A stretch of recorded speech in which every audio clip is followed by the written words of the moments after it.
হিন্দু শাস্ত্র মতে শনিদেব হলেন কর্মফলের বিচারক। মানুষের ভালো ও মন্দ কর্মের ফল তিনি প্রদান করেন। তাই শনিদেবকে ভয় নয়, ভক্তি ভরে স্মরণ করাই শ্রেয়। আজকের এই ভিডিওতে আমরা শুনব শনিদেবের এক প্রাচীন ও অলৌকিক ব্রত কথা, যা শুনলে জীবনের অনেক অজানা বিপদের হাত থেকে মুক্তি পাওয়া যায়। ভিডিওটি শেষ পর্যন্ত অবশ্যই দেখবেন।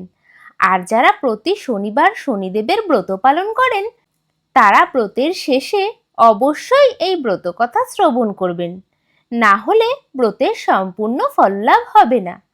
সকলকে নমস্কার, আমি প্রিয়াঙ্কা।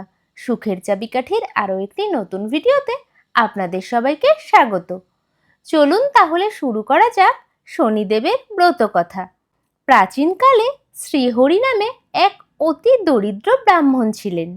তিনি প্রতিদিন ভিক্ষা করে জীবিকা নির্বাহ করতেন এবং সর্বদা শ্রীকৃষ্ণের নাম জপ করতেন। কিছুদিন পর তার এক পুত্র সন্তান জন্মায়। ব্রাহ্মণ আদর করে ছেলের নাম রাখলেন সুমঙ্গল।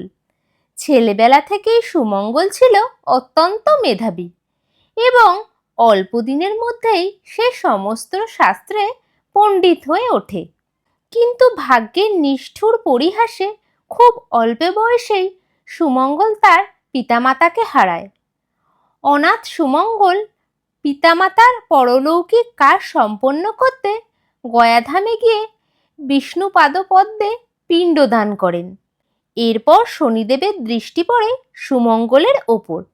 সে নানা তীর্থ ঘুরতে ঘুরতে এসে উপস্থিত হয় বিদর্ভনগরে। সেখানকার রাজা সুমঙ্গলের পাণ্ডিত্য দেখে অত্যন্ত মুগ্ধ হন এবং তাকে নিজের আশ্রয়ে রেখে তার দুই রাজপুত্রকে পড়ানোর দায়িত্ব দেন। রাজপ্রাসাদে সুমঙ্গল পরম যত্নে রাজপুত্রদের পড়াতে শুরু করে। একদিন স্বয়ং শনিদেব এক পড়ুয়ার বেশে সুমঙ্গলের কাছে এসে উপস্থিত হলেন। সুমঙ্গলও তাকে সযত্নে শাস্ত্রপাঠ দিতে লাগলো এবং অল্পদিনেই সেই পড়ুয়া সুপণ্ডিত হয়ে উঠল। সুমঙ্গল তার পরিচয় জানতে চাইল। তিনি সমূর্তি ধারণ করে বললেন, আমি সূর্যের পুত্র শনিশ্চর। সুমঙ্গল তখন কাতর হয়ে জিজ্ঞেস করল, প্রভু, আমার ওপর আপনার এই কোপ কিভাবে দূর হবে? শনিদেব উত্তর দিলেন, তোমার আরো 6 মাস ভোগকাল বাকি আছে।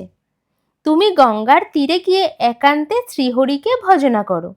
মনে রাখবে, 10 দণ্ড সময় পূর্ণ না হওয়া পর্যন্ত তুমি সেখান থেকে উঠবে না।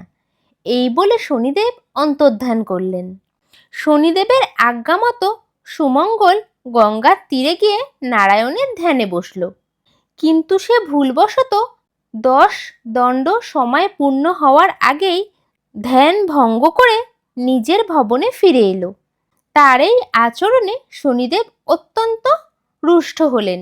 তিনি মায়া বলে রাজার 2 পুত্রকে হরণ করলেন এবং তাদের 2টি মুণ্ড ছিন্ন করে ধ্যানরত সুমঙ্গলের কোলের ওপর ফেলে দিলেন। এদিকে রাত্রে রাজা এক ভয়ঙ্কর দুঃস্বপ্ন দেখলেন। তিনি পাত্র মিত্রদের নিয়ে গঙ্গার তীরে ছুটে গেলেন এবং দেখলেন ব্রাহ্মণের কোলে তার 2 পুত্রের কাটা মাথা। শোকে ও ক্রোধে উন্মত্ত রাজা তৎক্ষণাৎ সুমঙ্গলকে শৃঙ্খলে বেঁধে কারাগারে নিক্ষেপ করার আদেশ দিলেন। কারাগারে বসে সুমঙ্গল কাঁদতে কাঁদতে ভগবান মধুসূদনকে স্মরণ করতে লাগলো। অবশেষে 10 দণ্ড সময় পূর্ণ হলো। এক আশ্চর্য ঘটনা ঘটল। অপহৃত 2 রাজপুত্র সম্পূর্ণ সুস্থ অবস্থায় রাজসভায় ফিরে এলো। তারা রাজাকে জানালো যে তারা নিজেদের শয্যাতেই ঘুমাচ্ছিল। রাজা এই ঘটনার আগাগোড়া কিছুই বুঝতে পারলেন না, কিন্তু তিনি উপলব্ধি করলেন যে নির্দোষ ব্রাহ্মণকে তিনি বিনা অপরাধে চরম শাস্তি দিয়েছেন। রাজা দ্রুত কারাগারে গিয়ে সুমঙ্গলকে মুক্ত করলেন এবং তার কাছে ক্ষমা চাইলেন। সুমঙ্গল তখন জানালো যে এসবই শনিদেবের কোপের কারণ। রাজা তখন শনিদেবের দর্শন লাভের ইচ্ছা প্রকাশ করলেন। সুমঙ্গলের প্রার্থনায় শনিদেব আবির্ভূত হলেন। রাজা ভক্তি ভরে প্রণাম করে শনিদেবের কাছে তার পূজাবিধি জানতে চাইলেন। শনিদেব বললেন, যে ব্যক্তি শুদ্ধ মনে আমার আরাধনা করবে তার সকল পাপ দূর হবে। আমার পূজায় নীল বস্ত্র, কালো তিল, সর্ষের তেল, মাসকলাই এবং লোহা অর্পণ করতে হবে। একটি কালো রঙের ঘট স্থাপন করে পঞ্চজাতীয় ফল ও ফুল দিয়ে আমার অর্চনা করবে। পূজা শেষে নবগ্রহ স্তোত্র পাঠ করে ভক্তি ভরে প্রণাম করবে। আর যে ব্যক্তি আমার পূজায় অনাদর করবে সে চিরকাল দুঃখ ভোগ করবে। এরপর শনিদেব অন্তর্ধান করলেন।